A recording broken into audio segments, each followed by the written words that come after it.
وما أرسلنا من رسول إلا ليطاع بإذن الله ولو أنهم إذ ظلموا أنفسهم جاءوك فاستغفروا الله واستغفر لهم الرسول لوجدوا الله توابا رحيما فلا وربك لا يؤمنون حتى يحكموك فيما شجر بينهم ثم لا يجدوا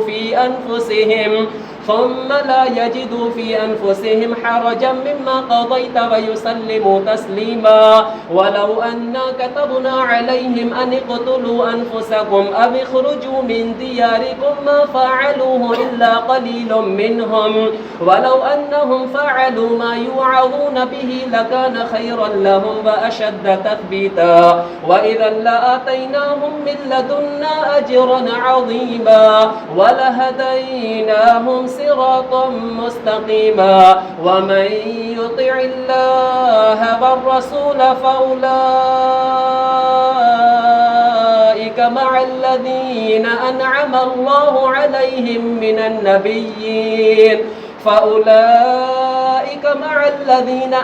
الله عليهم من النبيين والصديقين والشهداء والصالحين وحسن أولئك رفيقا ذلك الفضل من الله وكفى بالله عليما يا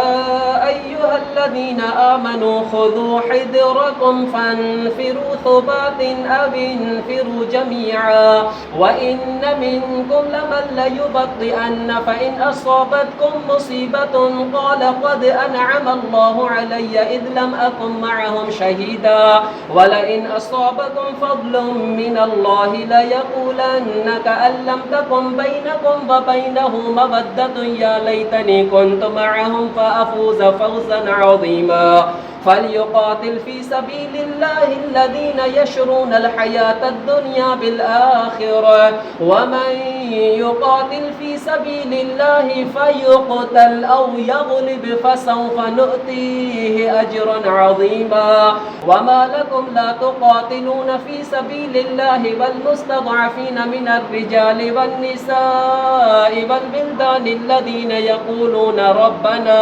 ربنا أخرجنا من هذه القرية الظالم أهلها واجعل لنا من لدنك وليا واجعل لنا من لدنك نصيرا الذين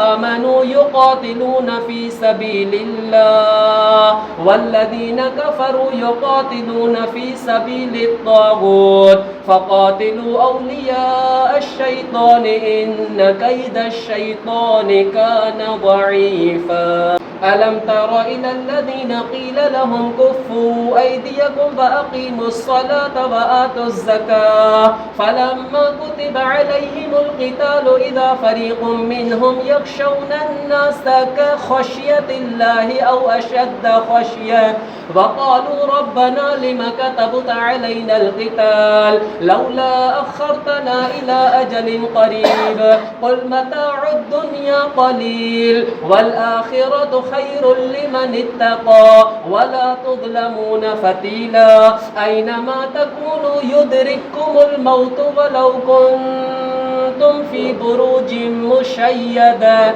وإن تصبهم حسنة يقولوا هذه من عند الله وإن تصبهم سيئة يقولوا هذه من عندك قل كل من عند الله فما لهؤلاء القوم لا يكادون يفقهون حديثا ما أصابك من حسنة فمن الله وما أصابك من سيئة فمن نفسك وأرسلناك للناس رسولا وكفى بالله شهيدا.